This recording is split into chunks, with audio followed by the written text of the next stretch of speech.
He catalogued secrets for years, until someone filed him under deceased. Welcome to Marple Casebook. I am your host, Selwyn. Mystery lovers, I want to hear from you. Where in the world are you listening from? Reading your comments always brings a smile. Let's begin. The village of St. Mary Mead had seen its fair share of peculiar happenings, but none quite like this. The morning sun had barely risen when the discovery was made in the small, quiet library nestled at the heart of the village. Mr. Harold Pritchard, the librarian, a man of strict routines and quiet authority, was found slumped over his desk, his lifeless form oddly at peace, as though he had merely fallen asleep over his work. But Harold Pritchard was not asleep. He was dead. It was Mrs. Linley, the head of the local reading society, who had first noticed something was wrong. She had come early, eager to return a borrowed novel before its due date, a habit of hers. The library door was unlocked, which was unusual at such an early hour. Inside, the lamp still burned, casting a warm but eerie glow upon the bookshelves. Mr. Pritchard had been a stickler for schedules, always locking up at precisely 8 o'clock the previous evening. And yet, here he was, seated at his desk as if merely working late. The open register before him recorded the last book returned, The Poisoned Chalice, a title that now felt chillingly appropriate. The police were summoned, and soon the scene was swarming with activity. Constable Jenkins, a well-meaning but unimaginative officer, inspected the body with a furrowed brow. There was no visible wound, no sign of struggle, no overturned furniture to suggest an altercation. The only thing remotely out of place was a single book placed neatly on the return cart, a volume of Greek tragedies. It did not seem significant. Dr. Hayworth, the village physician, arrived in his usual brisk manner. A brief examination confirmed what many had suspected. Mr. Pritchard had been poisoned, though exactly how remained unclear. "No obvious signs of ingestion," he muttered, peering closely at the man's lips. "No glass, no cup, nothing that suggests he drank anything before his death." The method was as puzzling as the motive. Mr. Pritchard had no known enemies. He lived alone, had no family to speak of, and his existence had been one of quiet routine. Who would want him dead? It was this very peculiarity that drew Miss Marple's interest. Word of the strange event had naturally spread like wildfire, and when she arrived at the library, it was with the quiet certainty that this was no ordinary crime. She moved through the scene with her usual unassuming presence, her sharp eyes taking in details others might have overlooked. The book on the return cart caught her attention first. She plucked it up, leafing through its pages. Nothing remarkable, until she noticed a small tear on the inside of the dust jacket, almost as though something had been tucked inside and hastily removed. Her gaze then drifted to the desk. The register recorded the final transactions of the previous day, and beside it, Mr. Pritchard's reading glasses lay folded neatly, a curious detail, given that he had supposedly been working when he died. Miss Marple looked up at Dr. Hayworth. "You said there were no signs of ingestion. Could it have been administered another way?" The doctor hesitated. "It's possible. Some poisons absorb through the skin, but they are rare." She nodded thoughtfully. "And yet the glasses. Why would he take them off if he was still reading?" Constable Jenkins sighed. Perhaps he was just resting his eyes. "Perhaps," Miss Marple agreed mildly, though she did not sound convinced. Her fingers brushed the open register, and she noted the book title once more, The Poisoned Chalice. A coincidence, perhaps, but in her experience, coincidences were rarely so neat. Then there was the matter of the unlocked door. If Mr. Pritchard had been killed the previous night, why had the door been open in the morning? Had the murderer stayed behind, or had someone returned later to ensure the discovery? She turned to Mrs. Linley. "You arrived early this morning. Did you notice anything else out of place?" Mrs. Linley hesitated. "No, nothing unusual. Though," she frowned, "now that I think of it, The ledger page was turned. The ink was dry, but it looked as if someone had been reading it before I arrived. Miss Marple's smile was small but knowing. Someone checked to see what Mr. Pritchard had last recorded. A faint shift in the room's atmosphere suggested an answer lay just beyond their grasp. The crime was simple in its execution, yet impossibly complex in its implications. A man poisoned with no visible method, a book returned under curious circumstances, an unlocked door inviting discovery. Miss Marple took another slow glance around the library.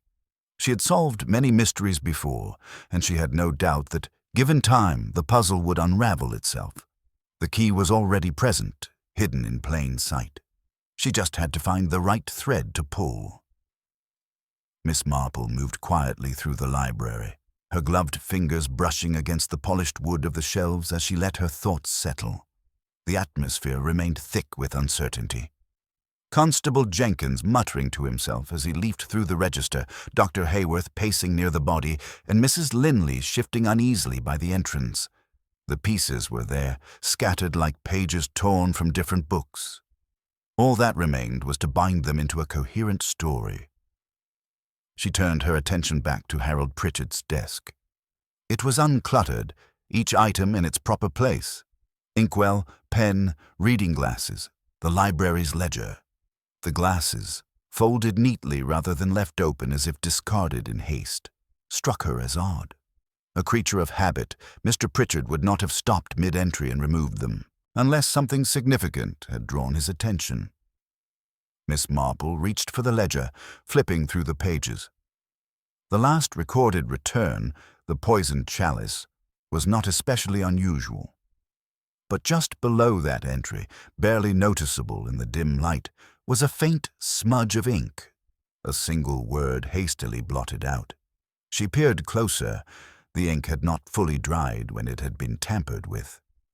"Constable, do you have a magnifying glass?" she asked, her voice light but firm.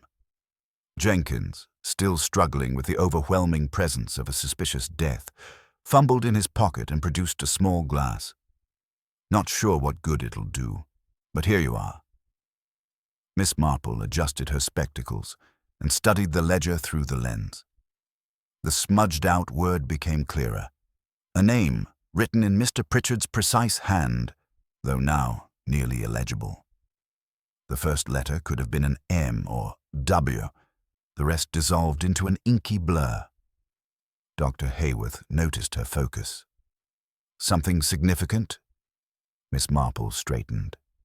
"Mr. Pritchard recorded something just before he died. Someone's name, I believe, and someone attempted to obscure it." She glanced toward the cart where Greek tragedies had been placed. "Which means, dear doctor, that Mr. Pritchard did not simply die at his desk. He realized something before he died. Perhaps even tried to leave us a clue." Jenkins let out a breath. "Well, that would mean—" He hesitated, glancing toward the librarian's still form. "That he knew who poisoned him." "Not necessarily," Miss Marple replied. "But he suspected. And if he suspected, then he was given just enough time to act before the poison took hold." Dr. Hayworth pursed his lips. "He couldn't have written anything down if he was already weakening. The poison must have been administered just before."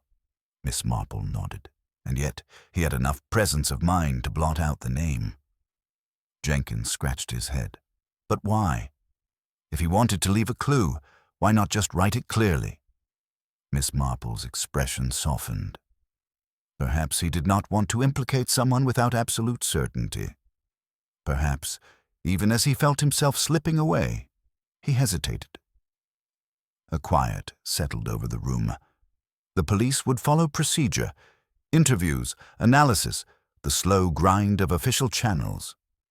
But Miss Marple knew the key to understanding this crime lay not in the formalities, but in the subtleties, the way a name was smudged out, the placement of a book, the hesitation of a dying man.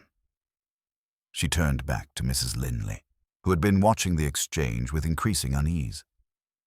"Tell me, dear, was Mr. Pritchard a man of particular friendships?" Mrs. Linley blinked. "Friendships? Well, he was polite, but not exactly warm. He preferred books to people, I'd say. He spoke often with Mr. Enderby, our retired schoolmaster, but that was mostly about history and literature. Anyone he was particularly at odds with. Mrs. Linley hesitated.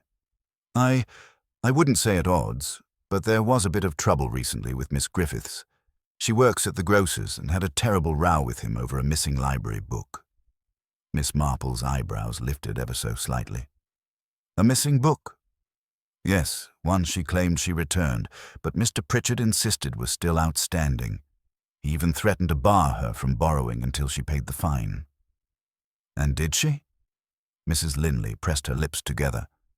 She swore she had returned it, but Mr. Pritchard was never wrong about his records. He kept meticulous notes, you see. A careful librarian, a missing book, a smudged-out name. Miss Marple turned back to the desk, letting the details align in her mind. Somewhere among them, deception had begun to take shape. She picked up the book Greek Tragedies once more, her fingers running along the torn inner flap. A hidden message, or something removed in haste? She glanced at the clock on the wall. Time was passing, and the murderer, whoever they were, had anticipated that time would obscure the details. But Miss Marple had spent her life noticing the overlooked, the small moments where truth slipped through the cracks. The smudged name was not an accident. It was deliberate, and whatever had been hidden inside that book had been meant for someone's eyes alone. She looked up, meeting Dr. Hayworth's gaze. I think, dear doctor, we may soon find that this was not just an unfortunate poisoning, but a carefully constructed tale, one that someone very much hoped would go unnoticed.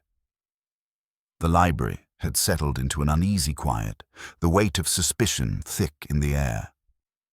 Outside, the village carried on as usual, shutters opening, morning greetings exchanged, but within these walls, the presence of death had altered everything.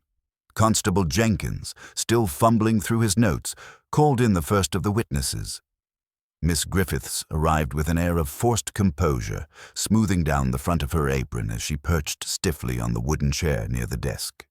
Her expression hovered between defiance and discomfort, her gaze darting from the register to the still figure of Mr. Pritchard. I told you already, she said before anyone had spoken. I returned that book. Miss Marple, seated near the window where the morning light slanted in thin ribbons across the floor, watched her carefully. Yes, dear, but no one is accusing you of anything. We simply need to understand what happened. Miss Griffiths pressed her lips together. I don't see what my borrowing record has to do with this. I had nothing against Mr. Pritchard. No hard feelings then? Even after he threatened to bar you from the library? Her fingers twitched against her apron. That was weeks ago, and besides, it wasn't personal. He was like that with everyone. You either followed his rules or you didn't borrow books. I didn't take it to heart. Miss Marple inclined her head slightly, her voice gentle. Then I suppose you had no reason to be here last night. A flicker of hesitation. I wasn't. Constable Jenkins leaned forward. Can anyone confirm that? Miss Griffiths stiffened. I was at home. Alone. Her fingers curled against her skirts. My mother was there, but she was already asleep when I got in from work. Miss Marple let the silence stretch, watching as Miss Griffiths shifted in her chair, her certainty fraying at the edges. It wasn't a lie, not entirely. But there was something she wasn't saying. Jenkins jotted something down in his notebook and waved for the next person. Miss Griffiths rose quickly, brushing past Mr. Enderby as he entered. The former schoolmaster settled into the chair with careful deliberation, his sharp eyes behind thick spectacles taking in every detail. A dreadful business, he murmured. Harold Pritchard was an insufferable pedant, but one does not wish such a fate upon anyone. Miss Marple smiled faintly. You knew him well? As well as one knows a man who prefers books to conversation. He and I shared a certain appreciation for history, but he was not one for deep friendships. Yet you spent time together? Enderby pursed his lips. On occasion, we had an ongoing discussion about the miscataloguing of certain first editions. It was a point of professional interest. Miss Marple nodded. And last night, were you at home? Enderby's mouth twitched. Indeed. I spent the evening writing letters. To whom, may I ask? His gaze flickered slightly. An old colleague from Oxford. Nothing of consequence. Miss Marple's expression did not change. Did you come by the library yesterday? A slight hesitation. Briefly in the afternoon. To return a book. Another pause. No, to collect one. Greek tragedies. A small shift passed through the room. Jenkins glanced up from his notes, the connection forming silently between them all. Miss Marple folded her hands neatly in her lap. That very book was found on the return cart this morning. Did you leave it behind? Enderby's fingers pressed against the arm of the chair. No, I took it with me. Then how did it end up here? Enderby exhaled sharply. I don't know. Perhaps Mr. Pritchard misplaced another copy. Miss Marple regarded him kindly, as though speaking to one of her Sunday school children. And yet the book found here had a torn dust jacket, a tear that suggests something was hidden within it. Tell me, Mr. Enderby, was the copy you took home damaged in any way? A long pause. Then, with a carefully neutral expression, Enderby adjusted his cuffs. No, it was perfectly intact. The silence spoke louder than words. Jenkins scratched his head. So, you're saying someone else must have had another copy? I'm saying, Enderby replied coolly, that you should consider all possibilities before leaping to conclusions. Miss Marple watched him as he rose, a carefully measured performance of dignity. But there had been a moment, a flicker of doubt when the book was mentioned. It was not just an old volume, it was something more. As Enderby stepped aside, the door creaked open once more. Mrs. Linley hesitated on the threshold before stepping in, her hands clasped tightly together. I'm not sure how I can help. I only found him. Miss Marple smiled gently. But that alone is quite useful. Tell me, when you arrived this morning, did anything seem particularly out of place? Beyond the obvious. Mrs. Linley bit her lip. I don't know, it was just wrong. The lights were on, but the room felt so still. And the register, it was open as though he had been writing just moments before. Miss Marple studied her for a moment. Did you touch anything? Mrs. Linley's hands gripped her shawl. No, well, I turned the ledger page, but only because it was slightly curled. I wanted to see what had been written last. Before the ink was smudged. Mrs. Linley swallowed. I suppose so. Jenkins leaned forward. And did you see anything? The name? She hesitated. Only part of it. It looked like an M or maybe a W. But I didn't have time to read more before I realized something was terribly wrong. Miss Marple nodded, the puzzle shifting into sharper focus. 3 people, each holding fragments of the truth. Miss Griffiths, hesitant and defensive. Mr. Enderby, measured but concealing something. And Mrs. Linley, whose nervous fingers had unwittingly turned a crucial page. Outside, the village remained blissfully unaware that within the quiet walls of the library, deception was thick in the air. But Miss Marple knew. Somewhere among these words, these shifting alibis and missing books, the truth was waiting to be uncovered. Miss Marple sat in quiet contemplation, her hands folded neatly over her handbag as the room settled into an uneasy stillness. The voices of the witnesses still echoed in her mind, each revealing something but not quite enough. Miss Griffiths had been defensive, too quick to insist she bore no ill will toward Mr. Pritchard. Mr. Enderby had chosen his words with caution, avoiding direct answers when pressed about the book. And Mrs. Linley, though nervous, had unwittingly confirmed that the smudged name had been visible when she first saw the ledger. 3 people, 3 different perspectives, but none providing the full picture. Constable Jenkins cleared his throat, his pencil tapping absently against his notepad. "I don't like it," he muttered. "Too many pieces that don't fit. Why would Enderby lie about the book if he had nothing to do with it? And why would Miss Griffiths act so guilty if she's done nothing wrong?" Miss Marple adjusted her spectacles. "That, dear Constable, is precisely the trouble. Each of them has something to hide, but not necessarily the same thing."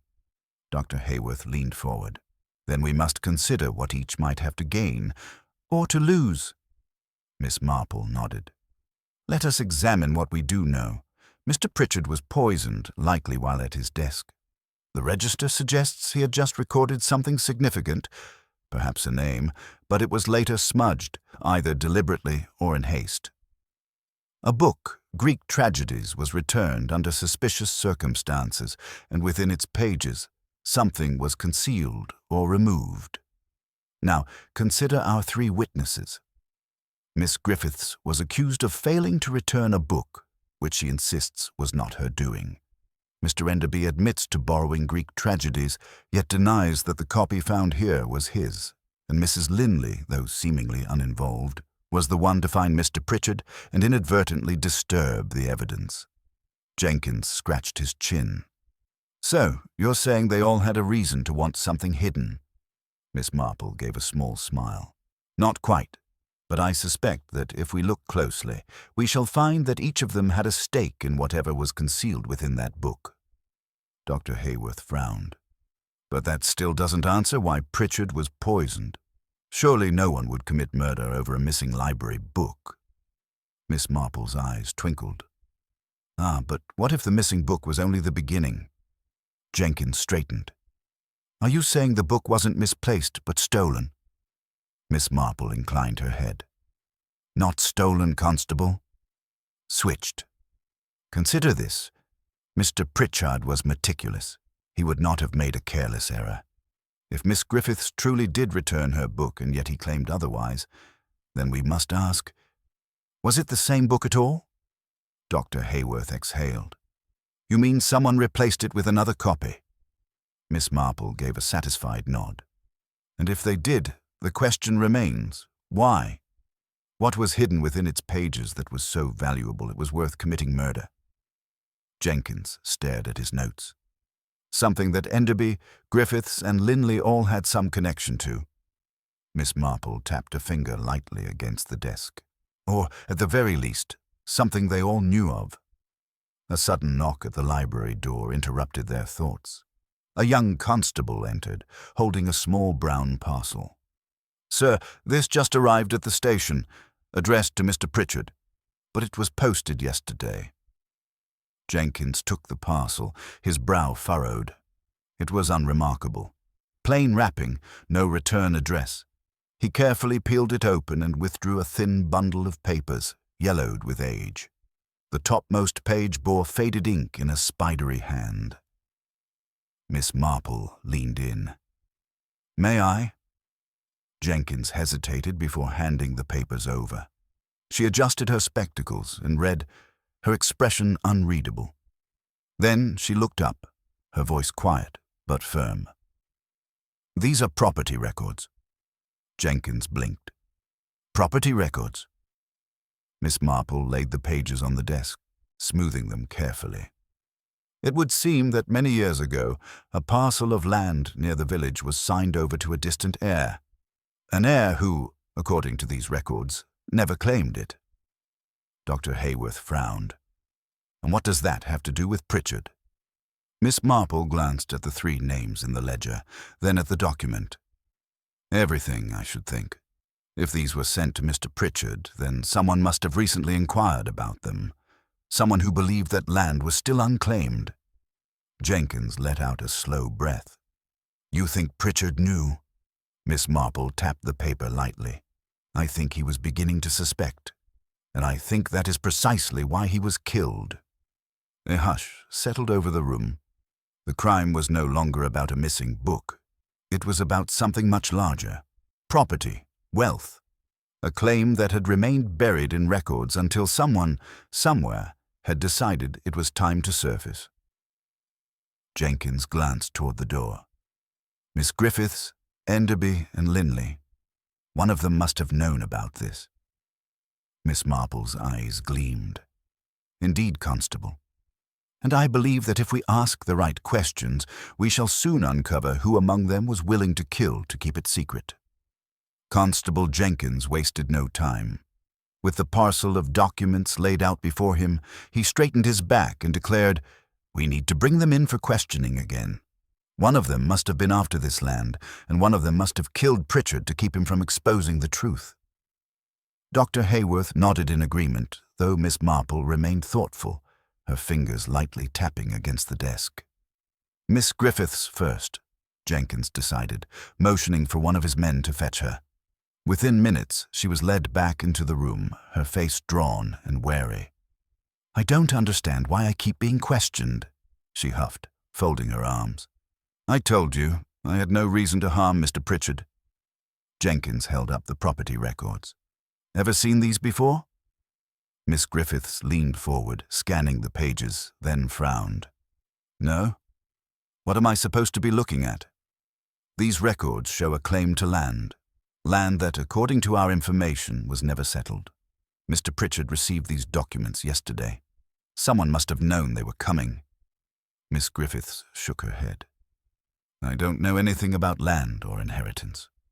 "But you had a dispute with Mr. Pritchard over a missing book," Jenkins pressed, "a book that was possibly used to hide something." Her eyes darted toward Miss Marple, then back to the constable. "I didn't steal anything. And if you must know, I have enough trouble making ends meet as it is. I don't have time to concern myself with old property records." Jenkins frowned, but before he could continue, the door swung open and one of the junior officers entered, breathless. "Sir, we've found something else." All eyes turned as he placed another brown envelope on the table. This one had been recovered from Mr. Pritchard's desk, hidden beneath a pile of cataloguing slips. Jenkins tore it open and pulled out a handwritten letter. Miss Marple adjusted her spectacles and read aloud, her voice calm but steady. "Harold, I have done all I can to prevent the truth from surfacing, but I fear it may not be enough. If anyone discovers the original deed, all will be lost. I cannot let that happen. If it comes to it, I will handle the matter myself." A hush settled over the room. Jenkins exhaled. "That sounds like a confession." Miss Marple remained quiet, her mind working through the implications. The letter was unsigned, but it suggested someone had been desperate to keep the land from changing hands. Mr. Enderby was summoned at next. He entered with his usual measured gait, his expression unreadable. Jenkins wasted no time. "Mr. Enderby, can you explain this?" The schoolmaster took the letter, his fingers tightening around the page as he read. For the first time, his carefully composed demeanor cracked. "Where did you find this?" "In Mr. Pritchard's desk. It was hidden, but not well enough." Enderby let out a slow breath. "This is a mistake." Jenkins raised an eyebrow. "So, you deny writing it?" Enderby hesitated. "I deny any involvement in Mr. Pritchard's death." "But you admit to knowing about the land?" Another pause. Then, in a measured tone, Enderby spoke. "I suspected something, yes. Years ago, I came across records of an old claim, but I never thought much of it. If Pritchard had uncovered something new, I assure you, I had no part in it." Miss Marple observed him closely. "And yet, you were here at the library yesterday. You borrowed Greek tragedies, a book which later turned up under suspicious circumstances. What exactly were you looking for?" Enderby's mouth pressed into a thin line. "It was academic curiosity, nothing more." Miss Marple smiled faintly. "Academic curiosity rarely leads to poison." Enderby stiffened. "I had nothing to do with that." Before Jenkins could press him further, another constable entered hurriedly, whispering in his ear. Jenkins' expression shifted, and he turned to the room. "We've just received word. There was another letter. This one was found at Mr. Enderby's home, in his study." He held it up, the ink slightly smudged but legible. Pritchard knows. If he speaks, I lose everything. I must act before it is too late." The room erupted.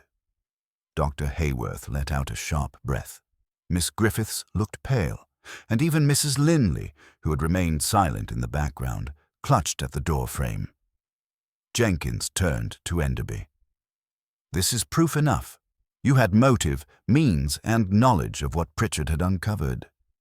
Enderby shook his head, his voice rising. "No, you don't understand. This isn't what it seems." But the constables were already moving. Within moments, Enderby was placed under arrest. Miss Marple remained seated as the others filed out. The case, it seemed, was solved. Enderby had written damning letters, had been at the library, had borrowed the very book that held the key to Pritchard's discovery. And yet, something didn't sit right. Miss Marple's mind traced over the details again. The property records, hidden but not destroyed. The books, switched but not taken. The letters, conveniently placed but never sent. A neat resolution. Too neat. She watched through the window as Enderby was escorted toward the waiting constables. He did not shout or resist, only shook his head as if in disbelief. Miss Marple adjusted her gloves. No, she thought, this was not over yet. Miss Marple remained seated long after the others had gone. Outside, Enderby was being led away, his protests met with firm indifference. The case, as far as the authorities were concerned, was closed. And yet Miss Marple did not move, her mind working through the puzzle, considering each piece that had fallen too conveniently into place. The letters, the switched books, the smudged name in the register, each detail pointed to Enderby as the culprit. But real life was never quite so tidy. She turned her attention back to the property records on the desk. The parcel had been posted before Pritchard's death, meaning someone had been waiting for them to arrive. Someone who had known what they contained. Her fingers traced the faded ink, the legal language forming a tangled web of ownership and inheritance. The land in question was not insignificant. Several acres, abandoned for years, yet now suddenly worth a great deal due to recent development proposals. A claim to such land would mean wealth, security, perhaps even redemption. Miss Marple's gaze lifted as Mrs. Linley hesitated in the doorway. The librarian's widow had remained silent through much of the proceedings, her hands twisting in the folds of her skirt. Now, as if drawn by some unseen force, she stepped into the room, her voice quiet. "Is it truly over?" Miss Marple studied her carefully before replying. "I rather think not, my dear."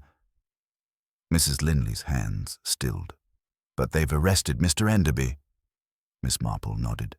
"Yes, and yet one cannot help but wonder." A flicker of unease passed over the woman's face, but before Miss Marple could press further, Jenkins returned, his expression one of satisfaction. "A clean case, wouldn't you say, Miss Marple?" She smiled mildly.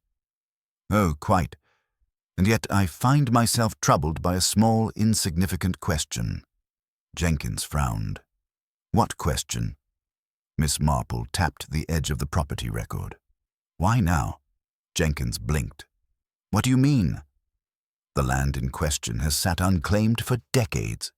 These records have existed all that time, gathering dust. Why would someone choose this particular moment to retrieve them? What changed?" Jenkins hesitated. "Maybe Pritchard only just found out about them." Miss Marple nodded. "Perhaps, but I rather think someone else already knew. Someone who was watching and waiting. And when Pritchard finally uncovered the truth, they had to act." Jenkins exhaled. "You think we arrested the wrong man?" Miss Marple adjusted her gloves. "I think Mr. Enderby is guilty of many things, but I do not believe murder is one of them." A silence stretched between them before Jenkins muttered a curse under his breath. "Then who?" Miss Marple's eyes turned toward Mrs. Linley, who had gone pale. "Tell me, my dear, did your husband ever speak of the library's old collections? Did he ever mention records that predated his time here?" Mrs. Linley swallowed. I don't know. Miss Marple gave her a gentle smile. I do believe you do, and I believe your husband knew far more than he let on. The woman's lip trembled. He never meant to get involved. Jenkins stepped forward. Mrs. Linley, if there's something you haven't told us. She let out a shaky breath. It wasn't his secret to keep. Miss Marple's voice remained soft. Whose was it? Mrs. Linley hesitated before finally whispering, his father's. Jenkins blinked. Pritchard's father. Mrs. Linley nodded. Years ago, when my husband first started at the library, he found old papers tucked away in the archives. They belonged to Harold Pritchard's father, legal papers, letters, documents about the land. He never thought much of it at the time, but when Harold took over the library, he must have come across them too. Miss Marple's mind worked swiftly. If Pritchard's father had been involved in the land dispute, then the roots of this crime stretched back much further than anyone had realized. Jenkins' voice was sharp. Who else knew about these papers? Mrs. Linley hesitated. A noise from the hall made them all turn. A figure stood just outside the doorway, their face shadowed. Miss Griffiths. The woman stepped forward, her expression tight. I knew. Jenkins tensed. You knew about the land? Miss Griffiths let out a bitter laugh. Of course I did. My family was supposed to inherit it. Miss Marple's eyes narrowed. Ah, now the picture becomes clearer. Miss Griffith's hands clenched. Years ago, before my father died, he told me we had a rightful claim to that land. But when I tried to find proof, the records were missing. Gone. I always suspected someone had taken them. Someone who didn't want the truth known. Miss Marple nodded. And then suddenly, out of nowhere, Harold Pritchard receives a parcel. The very documents you had spent years searching for. Miss Griffiths's breath hitched. It wasn't fair. My family lost everything. And then that man, Pritchard, he had the proof all along. Jenkins' voice hardened. Did you poison him? Miss Griffiths flinched. No. Miss Marple's voice remained gentle. But you confronted him, didn't you? Tears welled in Miss Griffiths's eyes. I just wanted him to see reason, to help me make it right, but he refused. He said it wasn't his problem, that he wasn't responsible for what had happened in the past. Jenkins frowned. So what did you do? Miss Griffiths's shoulders sagged. I left. Miss Marple tilted her head. But someone else didn't.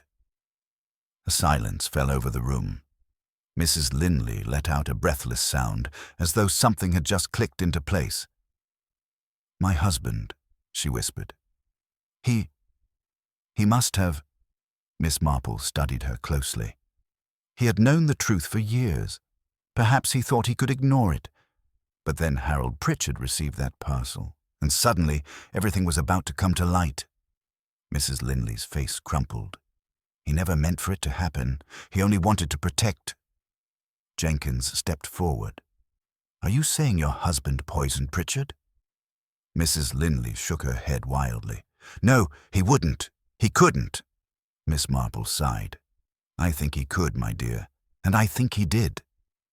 The room felt heavier now, as though the ghosts of the past had finally emerged. Jenkins exhaled slowly. We need to find him. Now. Miss Marple watched as Mrs. Linley buried her face in her hands. The past had resurfaced, and with it, the truth had come into the light at last, but the final act was still to come. Miss Marple remained seated as Jenkins barked orders to his men, sending them out in search of Mr. Linley. The room felt charged with the weight of revelation, but Miss Marple's mind was already at work, turning over the final stubborn pieces of the puzzle. Something still did not fit. Mrs. Linley, shaken and pale, had collapsed into a chair, her hands twisting in her lap. Miss Griffiths stood rigidly by the doorway, her lips pressed into a thin line as though fighting the impulse to flee. Miss Marple's voice, when it came, was soft but firm. Forgive me, my dear, but I find myself with one last lingering question. Mrs. Linley's head snapped up. What? Miss Marple regarded her with sympathy. How much did your husband truly tell you? Mrs. Linley's breath hitched. I don't know. He wouldn't have done this. Miss Marple nodded. Yes, that is what you say. And yet I find myself wondering why you seem so certain. Mrs. Linley flinched. Jenkins, standing nearby, crossed his arms. What are you getting at, Miss Marple? Miss Marple folded her hands neatly in her lap. I am considering human nature, Inspector. People are most revealing in their inconsistencies, wouldn't you agree? Jenkins grunted. Speak plainly. Miss Marple's eyes did not leave Mrs. Linley's. You told us your husband kept secrets, that he never meant to get involved. But now, as I look at you, I wonder, was it truly your husband who was afraid, or was it you? Mrs. Linley's lips parted, but no words came. Her gaze darted to Miss Griffiths, to Jenkins, as though looking for some escape. Miss Marple sighed. Let us suppose, for a moment, that Harold Pritchard's death was not an act of rage, nor of opportunity, but something altogether more careful. Jenkins frowned. Careful? Miss Marple nodded. Poison is rarely an impulsive choice. It takes planning, access. A man like Mr. Linley, so accustomed to order, to the precision of cataloguing. He might very well think through every possibility, but would he be the one to act upon it?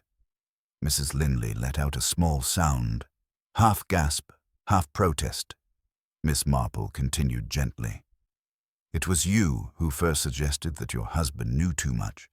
You who warned us that he might have acted to protect someone. You who planted the idea in our minds before we had reached it ourselves.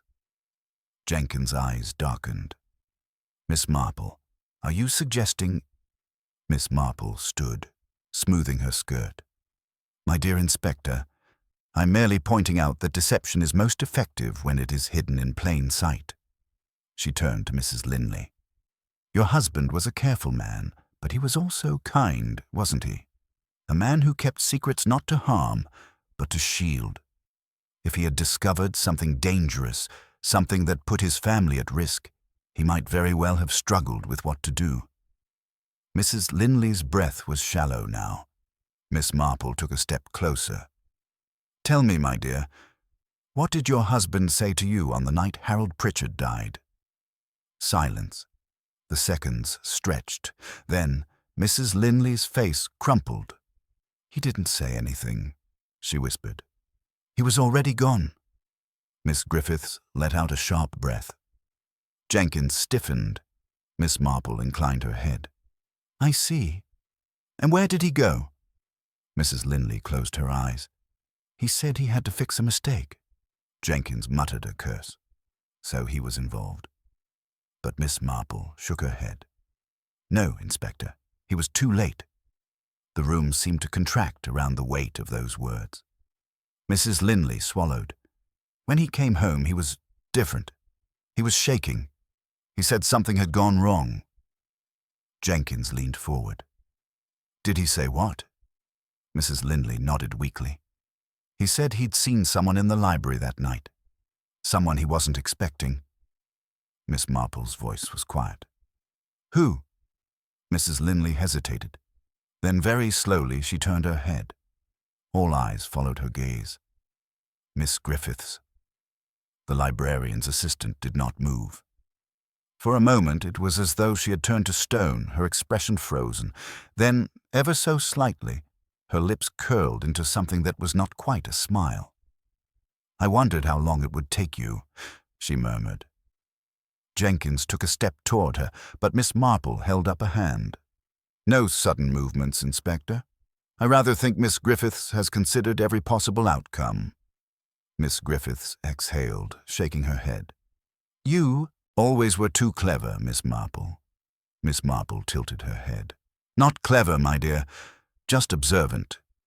Miss Griffiths let out a soft laugh. I never wanted any of this, you know. Miss Marple sighed. And yet, you did it. Miss Griffiths met her gaze. He had the papers.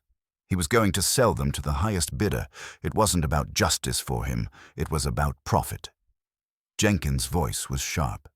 "And that gave you the right to kill him." Miss Griffiths' jaw clenched. "It gave me the right to stop him." Miss Marple studied her. "And then what happened?" Miss Griffiths' breath came out unsteadily. "Linley arrived. He wasn't supposed to be there. I panicked." Jenkins moved closer. "Did you threaten him?" Miss Griffiths let out a soft, bitter laugh.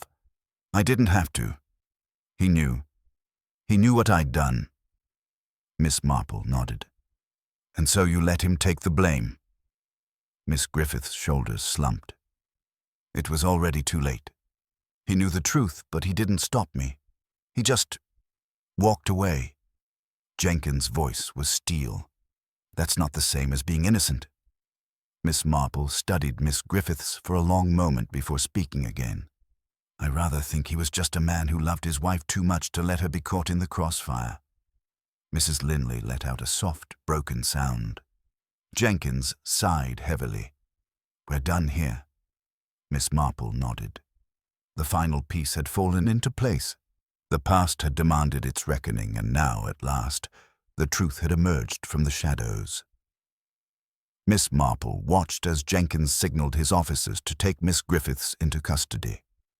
The woman did not resist, merely casting one last glance at Mrs. Linley before allowing herself to be led away. The library, though still filled with the scent of aging paper and polished wood, felt suddenly hollow, as if the truth had drained it of its mystery. But Miss Marple's sharp eyes detected something else lingering beneath the surface, an unsettled thread still unraveling. Jenkins exhaled, rubbing a hand over his face. "That should be the end of it, shouldn't it?" Miss Marple folded her hands neatly. "One would think so, Inspector." He frowned at her tone. "But you don't." She shook her head. "Something remains unfinished." Mrs. Linley stirred, looking up with red-rimmed eyes. "What more could there be?" Miss Marple's gaze softened. "Your husband, my dear." Jenkins stiffened. "Linley is still missing." A troubling silence followed. Miss Marple glanced toward the desk where Linley had worked so diligently, where his life had been neatly arranged between carefully shelved books and meticulous notes. Then, without a word, she moved toward the drawer he had once been so protective of. Jenkins eyed her warily. "What are you looking for?" "The truth," she murmured, pulling the drawer open. But it was empty. Miss Marple paused, a frown settling on her features. "That's strange." Jenkins stepped forward. "You expected to find something?" Miss Marple tapped a finger lightly against the wooden edge. "Not just something, Inspector. Everything." A sharp breath from Mrs. Linley made them turn. "His notes," she whispered. "They were here." Miss Marple nodded. "Indeed, and now they are not." Jenkins muttered a curse. "Who had access?" Miss Marple's gaze swept the room. "That, my dear Inspector, is precisely the question." A quiet tension filled the space. Then, as if on cue, one of Jenkins' constables stepped in. "Sir, you'll want to see this." They followed him into a smaller reading room just off the main library. The large fireplace at its center still bore the traces of smoldering embers, faint wisps of smoke curling upward. But it was the partially burned papers amid the ashes that drew Miss Marple's attention. Jenkins cursed under his breath. "That's evidence." Miss Marple's lips pressed together. "Yes, and someone was desperate enough to destroy it." Mrs. Linley covered her mouth with her hand. "But who?" Jenkins turned to the constable. "Who discovered this?" The young officer shifted on his feet. "I did, sir. Came in to check the area and saw the smoke." Jenkins' jaw tightened. "Which means whoever did this was here only moments ago." Miss Marple crouched slightly, peering at the scorched edges of paper still clinging to some of the embers. Carefully, she took a letter opener from a nearby table and nudged one of the partially burned sheets. The ink was blurred, but faint traces of handwriting remained. Jenkins leaned in. "Can we make anything out?" Miss Marple narrowed her eyes.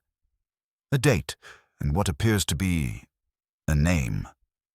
Mrs. Linley sucked in a breath. "Is it his?" Jenkins waved another officer forward. "Get this to someone who can recover whatever's left." Miss Marple rose slowly.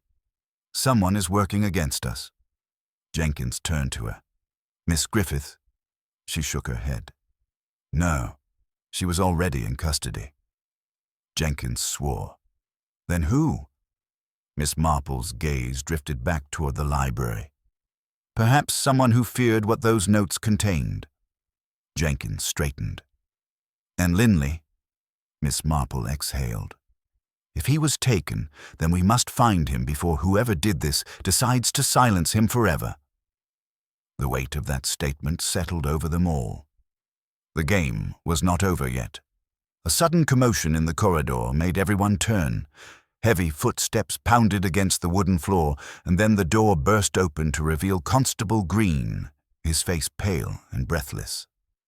"Inspector, there's been another attack." Jenkins was already moving. "Where?" "The alley behind the library. Someone was found unconscious. Blood."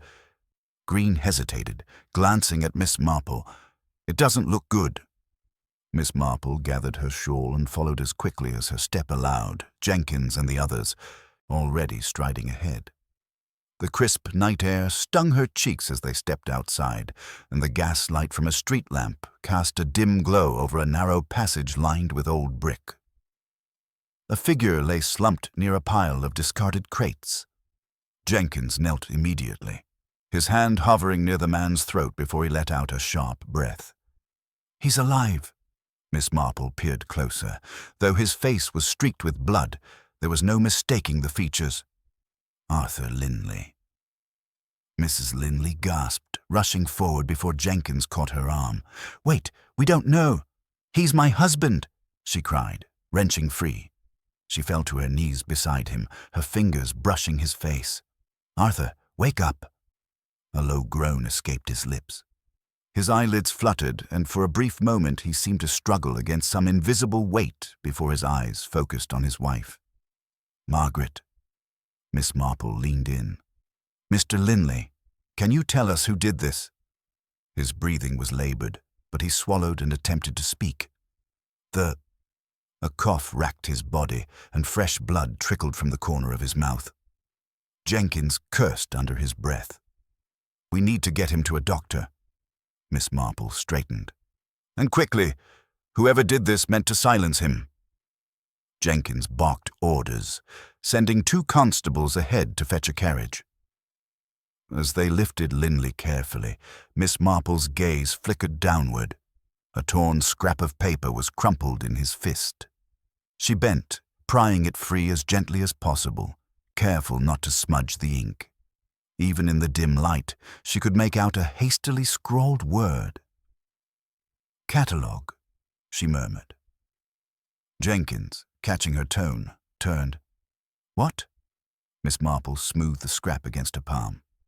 "It appears Mr. Linley was trying to tell us something before he was attacked." Jenkins frowned. "Catalogue? From the library?" Miss Marple nodded. "It would seem so."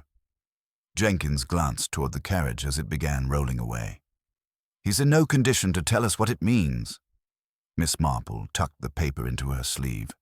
"Then we shall have to deduce it ourselves." The group moved swiftly back inside, the warm glow of the library now feeling like a fragile haven against whatever darkness still lurked outside.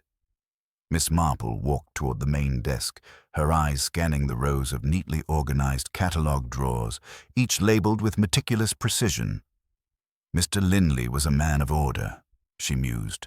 If he wrote this in his final conscious moments, it must mean something specific. Jenkins stepped up beside her. "Then let's start looking." The drawers slid open one by one, revealing index cards detailing books, authors, and subjects. Minutes passed in tense silence as they searched. Then Miss Marple paused, her fingers brushing over a card that felt slightly different from the others. The paper was thicker, almost like a folded note tucked where it shouldn't be. Gently, she pulled it, free, and unfolded it. A single phrase was written inside. Librarian's confession. Miss Marple's lips pressed together. I do believe we have found what someone tried to hide. Jenkins leaned in. That's Linley's writing. Mrs. Linley clutched his arm. What does it mean? Miss Marple's mind worked quickly. If he had a confession, it means he knew the truth, and someone else knew he had it. Jenkins inhaled sharply. And they tried to kill him for it.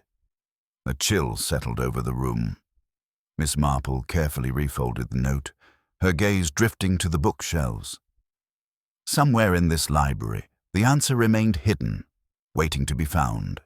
But with Linley barely clinging to life, the real culprit was still ahead of them, willing to strike again before the truth could be uncovered. Miss Marple sat in thoughtful silence, the folded note resting lightly between her fingers. The phrase, "Librarian's confession," echoed in her mind, lingering like the final clue of a half-finished puzzle. The attack on Mr. Linley had been no act of desperation. It was precise, calculated. Someone had tried to remove him from the equation before he could reveal what he knew. But the question remained. What had he discovered that made him a target? Jenkins exhaled sharply, running a hand through his hair. If Linley had a confession, where is it? Miss Marple's gaze swept the library. Perhaps it was never written down. Or if it was hidden in a way that would only make sense to him. Mrs. Linley's hands trembled slightly as she gripped the back of a chair. He never spoke of anything suspicious. But he did become more preoccupied these past few weeks. Miss Marple nodded. And yet a man of his careful habits would not leave something as vital as a confession unprotected. She turned her attention back to the catalogue drawers. He directed us here for a reason. If the confession wasn't a written document, then perhaps it was something within the library itself. Jenkins frowned. A book? Miss Marple's lips pressed together. Or something hidden within one. They moved quickly, scanning the shelves for anything that seemed out of place. Miss Marple's fingers traced over the spines of books, her mind working through the logic of a librarian who had spent his life among them. He would have hidden the confession somewhere that felt natural, somewhere that wouldn't draw suspicion. Then she paused. Her fingers had stopped on a book whose placement seemed just a fraction too deliberate. A thick volume of the collected works of John Milton nestled among lighter novels, its spine barely worn despite its age. She pulled it free, her movements careful, expectant. As she opened it, a folded sheet of paper slipped out onto the table. Jenkins leaned in, his breath tight. Is that it? Miss Marple unfolded the paper. The handwriting was unmistakably Linley's, written in neat, methodical lines. I know what you did. I know how you did it, and I know why. I can no longer stay silent. The truth will out. The library holds more than books. It holds your secret, and soon the world will know it too. Silence settled over the room. Mrs. Linley's voice was barely above a whisper. Who was he writing to? Jenkins scanned the note. It's vague, no names. Miss Marple's eyes flickered with thought. But it tells us something crucial. Linley wasn't just gathering evidence. He was warning someone. Jenkins straightened. Someone who acted before he could say more. A creak on the wooden floor made them all turn. A figure stood at the entrance of the library, half hidden in the dim light. Miss Griffiths. Jenkins stiffened. You were taken into custody. The woman's eyes burned with something unreadable. I was released. There was no evidence. Miss Marple observed her carefully. Then why return here? Miss Griffiths took a slow step forward. Because something's wrong. Jenkins shot her a skeptical look. You expect us to believe that? She exhaled sharply. You think I'm the only one who had something to lose with Linley's discovery? Look around you, Inspector. You're searching for a murderer, but you've been looking in the wrong place. Miss Marple's gaze didn't waver. Then where should we be looking? Miss Griffiths hesitated. Not at me. There was something about her tone, something brittle. Miss Marple studied her closely. You're afraid? Jenkins scoffed. Afraid of what? Being caught? Miss Griffiths shook her head. No. Of what happens next. Miss Marple's thoughts clicked into place. The attack on Linley, the missing notes, the confession hidden within a book. And now Miss Griffiths returned to the scene despite every reason to run.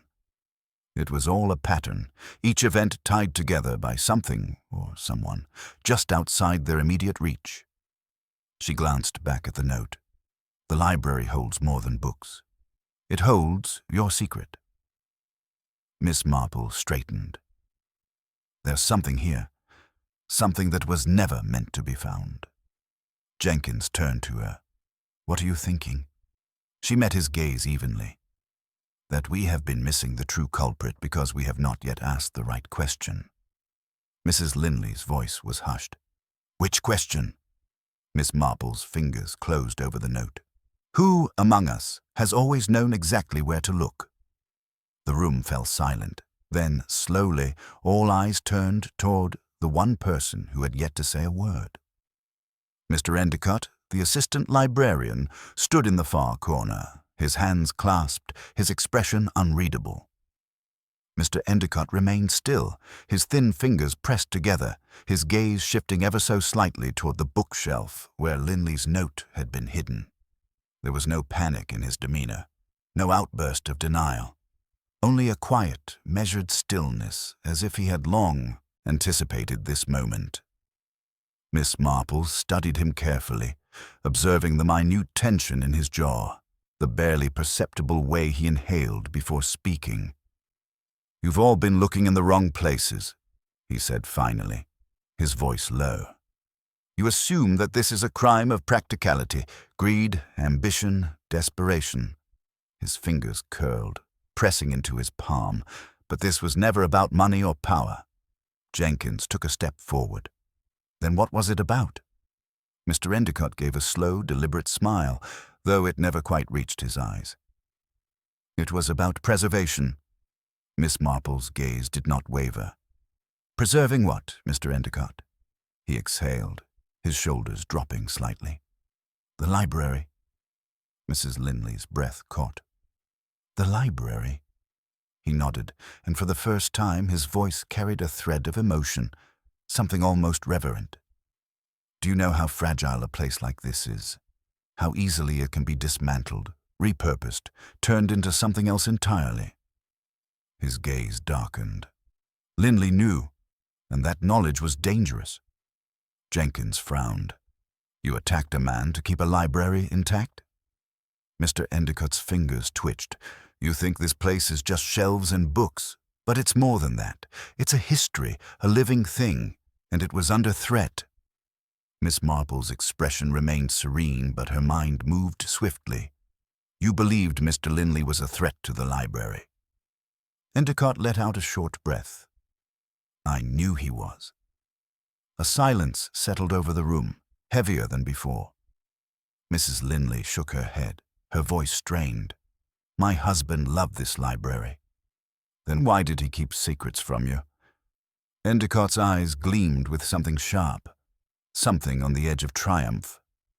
Did he tell you about the meeting he had with the council? About their plans? She paled. What meeting? Endicott let out a small, humorless laugh. Exactly. Jenkins folded his arms. Explain. Endicott glanced at Miss Marple. You already know, don't you? She inclined her head. I suspect Linley had knowledge of a decision that would change the future of the library. Perhaps a plan to modernize, to restructure, or even... She paused, watching Endicott's reaction. To close it altogether. His jaw tightened. Mrs. Linley's hands trembled. That can't be true. But Endicott's gaze remained fixed, unwavering. He was going to let them gut this place, turn it into something it was never meant to be, a historical landmark, a tourist attraction. They would remove the books, replace them with interactive displays, make it Marketable. His breath shuddered. You call it progress. I call it destruction. Jenkins narrowed his eyes. So you decided to kill him? Endicott flinched, but then his expression smoothed. I didn't kill him. I only ensured he wouldn't betray this place before I had the chance to stop him. Miss Marple's voice was gentle, but firm. And the missing records? The vanishing evidence? Endicott exhaled. Do you really think Linley was the only one keeping secrets? He shook his head. There were others. People who knew what was happening but wouldn't act. So I acted first. Jenkins' jaw tightened. By trying to silence him permanently. Endicott's lips parted slightly, as if to argue, but then he stopped. His fingers relaxed at his sides. He was going to destroy the only thing that ever truly mattered. His voice was quieter now, almost resigned. I couldn't let that happen. Miss Marple regarded him with something almost like pity. But you did, Mr. Endicott, in trying to preserve the library. You have now stained it with something far worse than modernization. A flicker of something passed across his face. Regret, perhaps, or realization. The weight of his own actions, at last, settling upon him. Miss Marple's gaze remained steady as Mr. Endicott stood in the dimly lit study, his thin hands clenched at his sides. Outside, the wind stirred the ivy against the window panes, a soft rustling sound filling the quiet space. The others stood frozen, waiting for what would happen next. The truth had been spoken, but the moment was not yet complete. There was something unresolved in the air, something just on the edge of breaking. Jenkins, standing near the door, took a slow step forward. You've as good as confessed, Endicott. You knew Linley was going to announce changes to the library, so you took matters into your own hands. You attacked him, and when it wasn't enough, you tried to cover your tracks. Endicott let out a low breath, his fingers tapping against the edge of a nearby desk. I didn't intend for it to go so far. His voice had lost its earlier composure. There was a weariness now, a realization creeping in. But he wouldn't listen. He refused to understand what this place means. He saw books as artifacts, not as living things. Miss Marple remained still.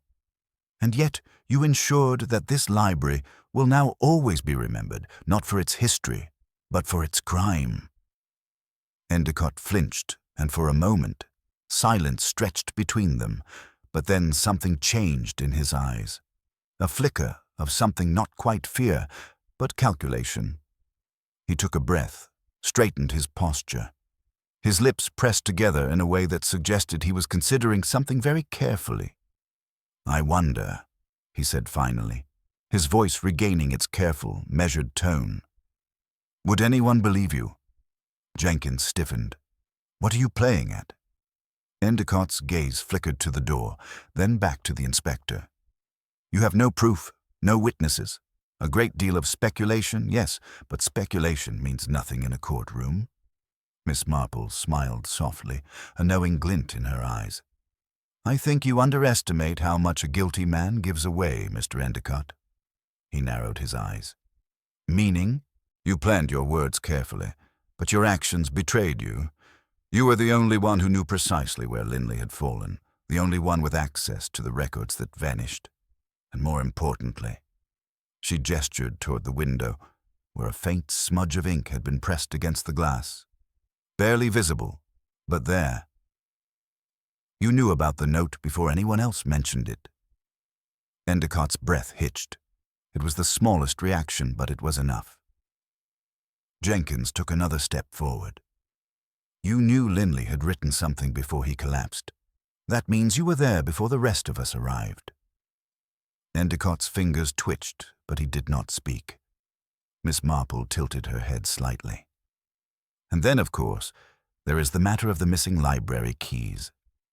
For the first time, true alarm flickered in Endicott's expression. Oh, yes, Miss Marple continued, her voice gentle but firm. You were the only one who could have taken them. After all, if Mr. Linley had truly meant to destroy this place, why would he be so careless as to misplace his own keys? No, Mr. Endicott, you took them yourself, believing that without them, no one would find the note he left behind. Endicott's mouth opened, but no words came. Jenkins nodded sharply. I'd say that's plenty of proof. He turned toward the constable at the door. Take him in. For a moment, Endicott did not move. His shoulders lifted as if he were about to speak, to argue, to deny everything. But then, as Jenkins stepped closer, the fight in him seemed to wither. He let out a slow breath and closed his eyes for just a moment. I did what I had to do, he murmured, as the handcuffs clicked around his wrists. Miss Marple watched as he was led away, his footsteps muffled against the old wooden floors. There was no satisfaction in the air, no sense of triumph.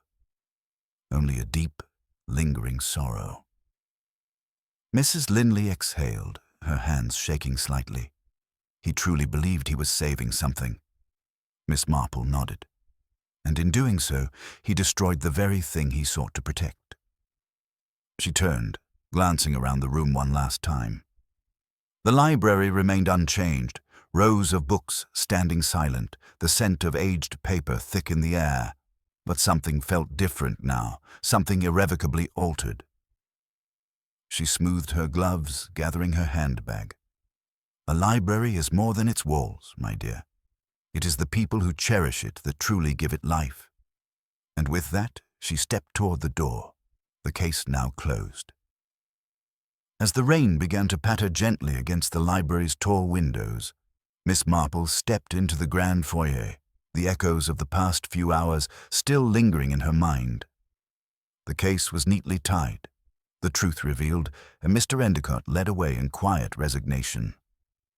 And yet, something unsettled her, a faint, nagging whisper at the edge of her thoughts, as if a piece of the puzzle had not quite settled into place. She paused, glancing back at the study where the confrontation had unfolded. The library was hushed now, the air thick with the scent of old books and polished wood. Mrs. Linley stood near the desk, her fingers lightly tracing the grain, lost in thought. Jenkins and his constable were speaking in low tones by the door, finalizing the details before taking Endicott into formal custody. Miss Marple turned to Jenkins, her voice as soft as ever, but laced with an unmistakable certainty. Inspector, before you depart, might I trouble you to answer one question? Jenkins, still weary from the evening's events, gave a tired nod. Of course, Miss Marple. What is it? Her eyes held his. Where are Mr. Linley's keys? The question hung in the air, deceptively simple, yet charged with a quiet intensity. Jenkins blinked. His keys? Well, we assumed Endicott had them. Miss Marple nodded. That was certainly the assumption, and yet, when he was searched, they were nowhere to be found. Jenkins frowned. He turned to the constable. Did we check his coat, his pockets? We did, sir, the young officer replied. Nothing but a handkerchief and a pocket watch. A hush fell over the room.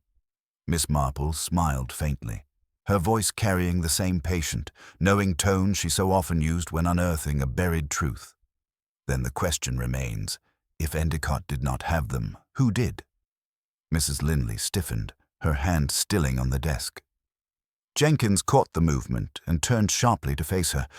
Mrs. Linley, you've been in and out of this room more than anyone. Did you happen to find them? There was the smallest hesitation before she spoke. No, of course not. I assumed they were lost in the struggle. Miss Marple stepped closer, her gaze gentle but unwavering. And yet, dear, it seems unlikely, doesn't it? A man like Mr. Linley, meticulous in his habits, would not simply misplace them.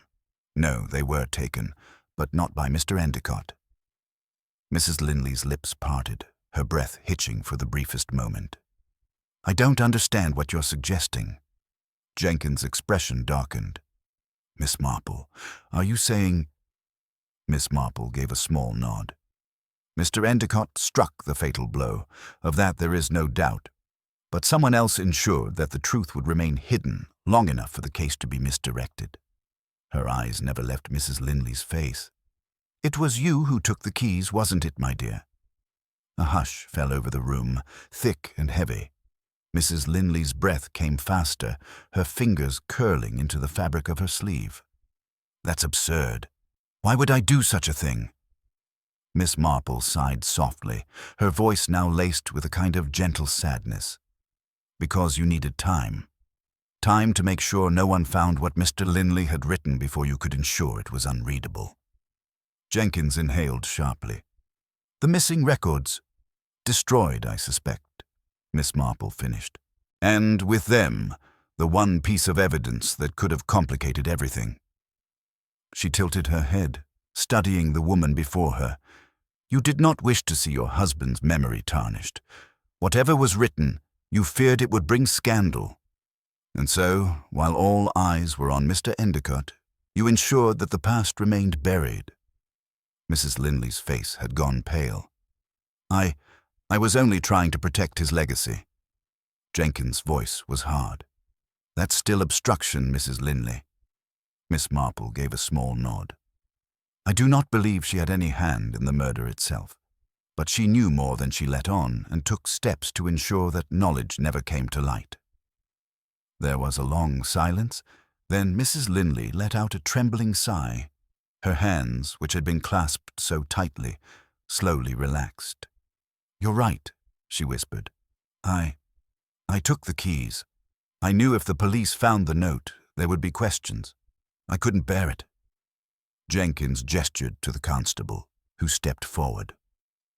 Mrs. Linley did not resist. As she was led away, Miss Marple watched her go with a soft sigh. It was not triumph she felt, nor satisfaction, only the quiet understanding that in some cases, justice was as much about revelation as it was about consequence. Jenkins exhaled, rubbing a hand over his face. "Miss Marple, remind me never to play cards against you. You see everything." She smiled faintly. "Oh, I do try, Inspector. I do try." As she gathered her things and stepped into the night, the rain had eased to a soft drizzle, the world quiet once more.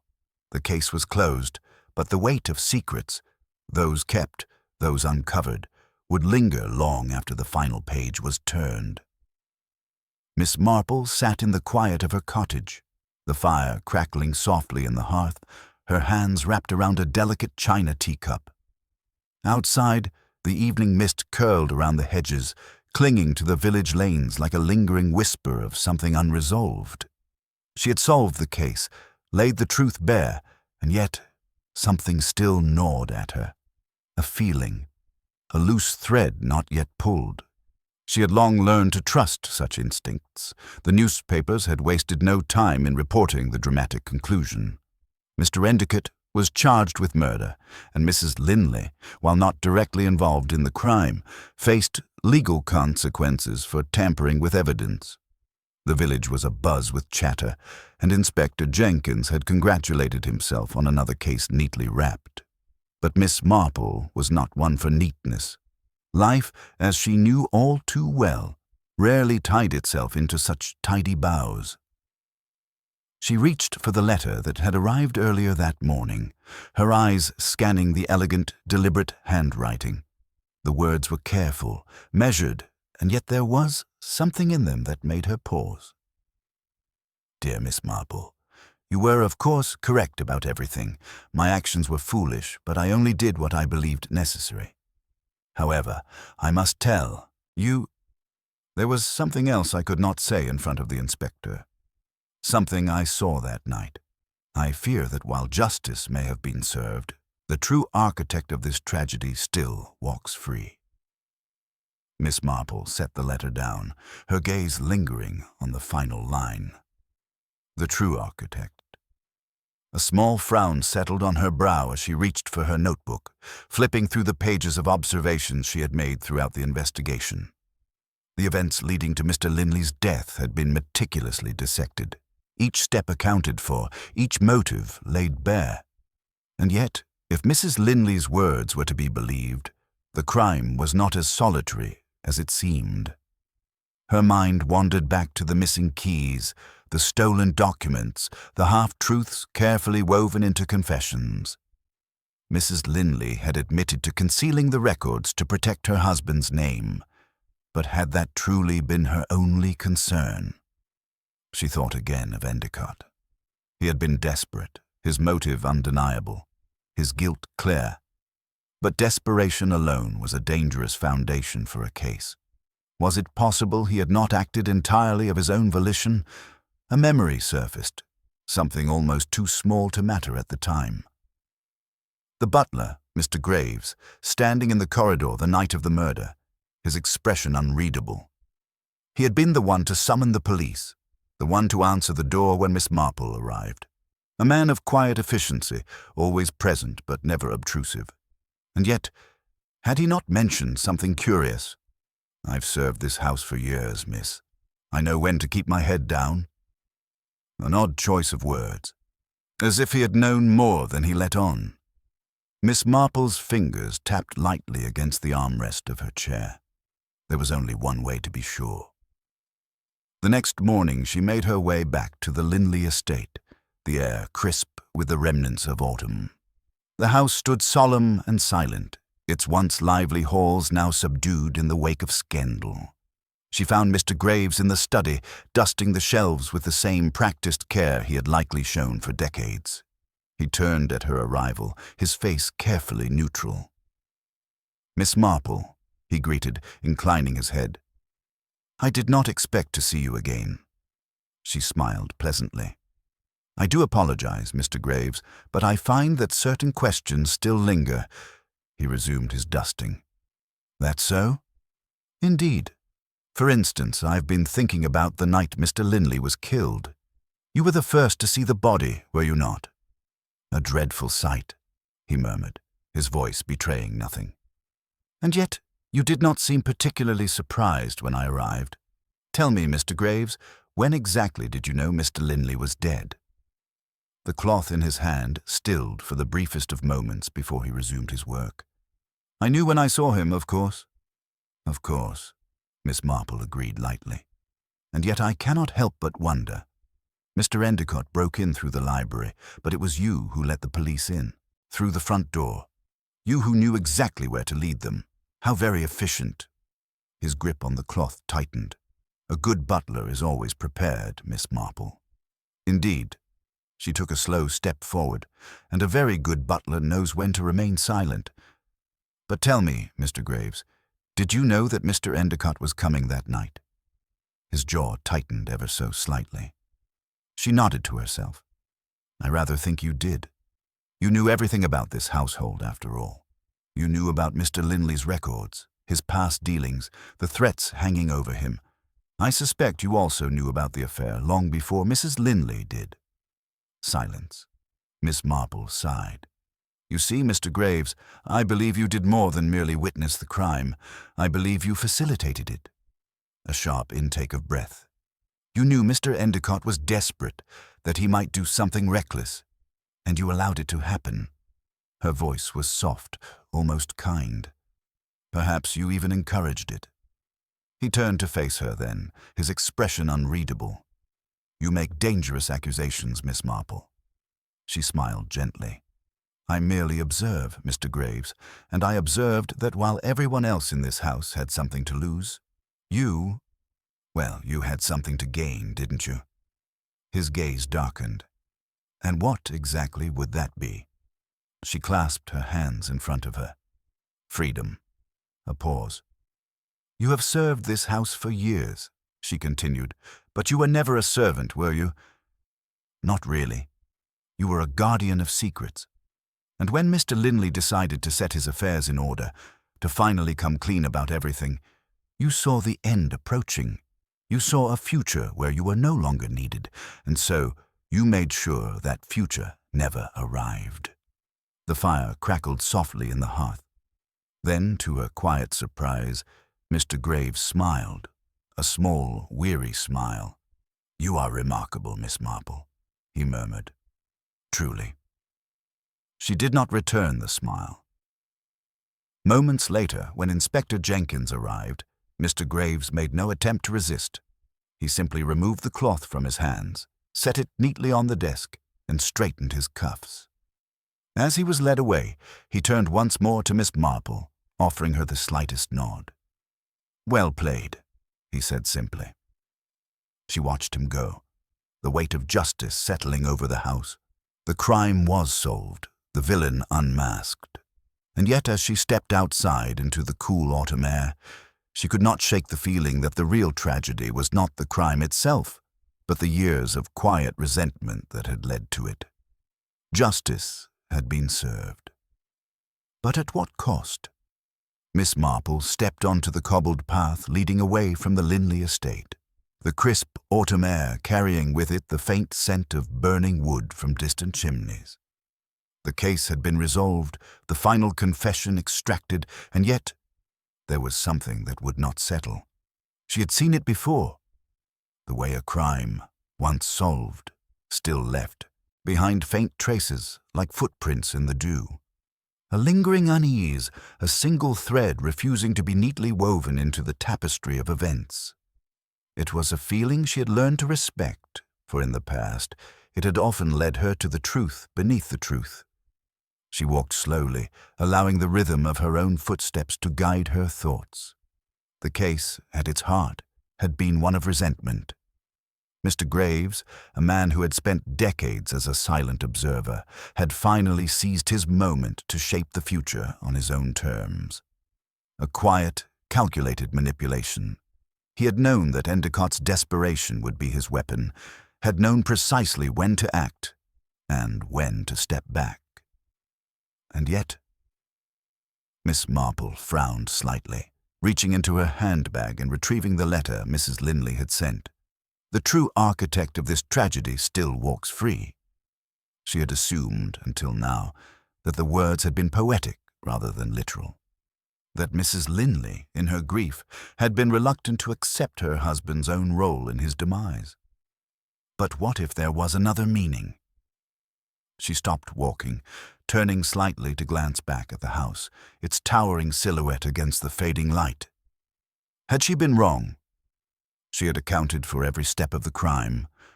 Who had been present? Who had been absent? What had been said? What had been left unsaid? The motivations had been clear, the evidence irrefutable. And yet, her mind drifted back to something small, almost inconsequential. The missing records, the ones Mrs. Linley had initially concealed to protect her husband's reputation. They had been recovered, of course, though their relevance had ultimately seemed secondary to the crime itself. The secrets within had been damning, but not fatal.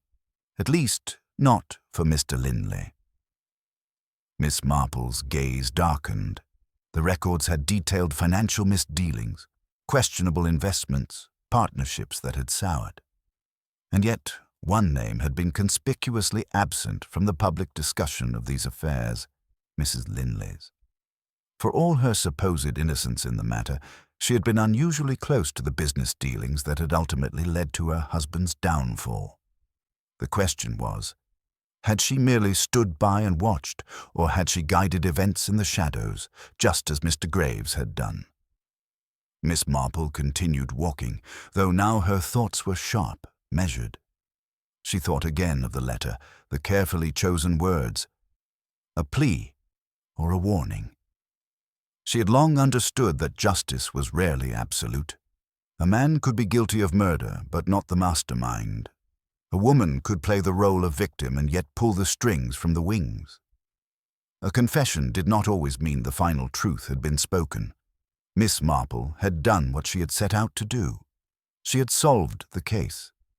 And yet, as she disappeared into the fading light, she could not help but wonder.